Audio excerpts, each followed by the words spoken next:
एक बड़ी multinational company जो भारत में 60 के दशक में डिटर्जेंट पाउडर लेकर आई थी और अमीर लोगों के बीच में बहुत ज़्यादा लोकप्रिय हो रही थी।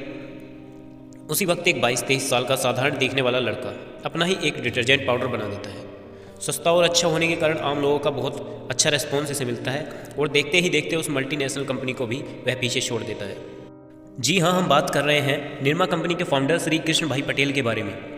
वही निरमा जिसकी दूध सी सफ़ेदी वाला ऐड और उस पर छपी हुई एक सफ़ेद फ्रॉक वाली बच्ची जो शायद आपको अभी तक याद होगी, क्योंकि अगर डिटर्जेंट की हम बात करें तो सबसे पहले हमारे दिमाग में वही छवि बनकर आती है। वह बच्ची कोई और नहीं बल्कि कृष्ण भाई पटेल की ही लड़की थी। कृष्ण भाई पटेल की बेटी का नाम था निरुपमा, जिसे प्यार से सब निरमा कहकर बुलाते थे। और उनका एक रोड एक्सीडेंट में उनकी मृत्यु हो गई थी और बेटी की मृत्यु से कृष्ण भाई काफ़ी टूट चुके थे। कृष्ण भाई सरकारी नौकरी करते थे। उन्होंने बीएससी केमिस्ट्री से की हुई थी। गुजरात सरकार में वे सरकारी नौकरी कर रहे थे और उसी के साथ में उन्होंने अब ठान लिया था कि अपनी बेटी का नाम किसी न किसी तरह अमर करना है। सुबह से शाम तक नौकरी करते थे और शाम को आकर डिटर्जेंट पाउडर बनाने के लिए केमिकल फार्मूला ढूंढना उन्होंने शुरू कर दिया। उस वक्त मार्केट में सर्फ एक्सल का अधिकार जमा हुआ था, परंतु कहा जाता है कि यह गरीब व्यक्ति की पहुंच से बाहर था। निरमा कंपनी ने अपना डिटर्जेंट बना तो लिया था, लेकिन अब उसे सर्फ एक्सल के बराबरी में खड़ा होना था, क्योंकि उसका मुकाबला सर्फ एक्सल से था जो बाज़ार में छाई हुई थी। सर्फ एक्सल से 20% कीमत पर, यानी कि 4 से 5 गुना सस्ता करके निरमा कंपनी ने अपना प्रोडक्ट लॉन्च कर दिया था और एक छोटे से एरिया को कवर करने लगी थी।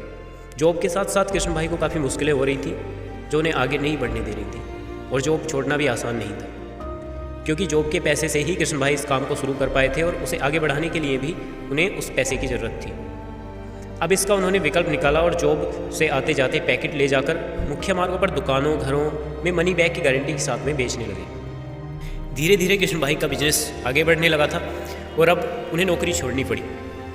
अब वे पूरी तरह से बिजनेस में लग गए थे, लेकिन अभी भी उनका माल इतनी बढ़िया तरह से नहीं बिक रहा था, क्योंकि कृष्ण भाई ने कोई ऐड वगैरह नहीं बनवाया था, जिसकी वजह से लोगों को तीसरे किसी माध्यम से या किसी अन्य माध्यम से निरमा कंपनी के बारे में कोई ज़्यादा जानकारी नहीं मिल पा रही थी, जिसकी वजह से लोग आसानी से उस पर विश्वास नहीं कर पा रहे थे। तो कृष्ण भाई ने सारा वापस आया हुआ माल स्टॉक कराया और एक ऐड बनवाया जो 1 महीने तक लगातार टीवी, रेडियो और प्रदर्शनी के माध्यम से लोगों तक जिसका प्रचार कर दिया। अब लोगों के दिमाग में निरमा नाम बस चुका था। 1 साल के अंदर निरमा ने 60% मार्केट पर कब्जा कर लिया था। बाकी 40% में सर्फ एक्सल और व्हील जैसी कंपनी थी। व्हील जैसी कंपनी सफल तो हुई, लेकिन निरमा को पीछे नहीं छोड़ पाई।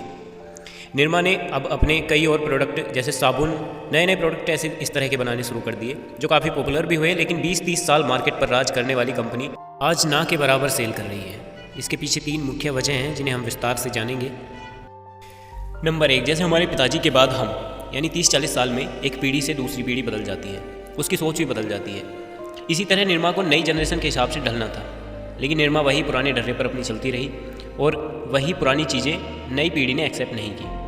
नंबर 2, सेल बढ़ने के बाद कंपनी ने मार्केटिंग और डिस्ट्रीब्यूशन पर बहुत ज़्यादा ध्यान नहीं दिया, क्योंकि एक बार सेल बढ़ गई थी तो उसके बाद कंपनी ने अपनी मार्केटिंग उस हिसाब से नहीं डाली जिस हिसाब से कंपनी को, एक ग्रोइंग कंपनी को डालनी चाहिए थी। नंबर 3, जो महिलाओं का प्रोडक्ट सर्फ एक्सल था या डिटर्जेंट, जो महिलाओं का पाउडर महिलाओं के लिए यूज़ होता है घरों में, उस पर ऋतिक रोशन का उन्होंने ऐड कराया था। इस वजह से भी महिलाओं ने उसे ज़्यादा स्वीकार नहीं किया या अस्वीकार कर दिया। लेकिन फिर भी एक नौकरी करने वाला व्यक्ति 40,000 करोड़ तक अपना बिजनेस ले जाता है।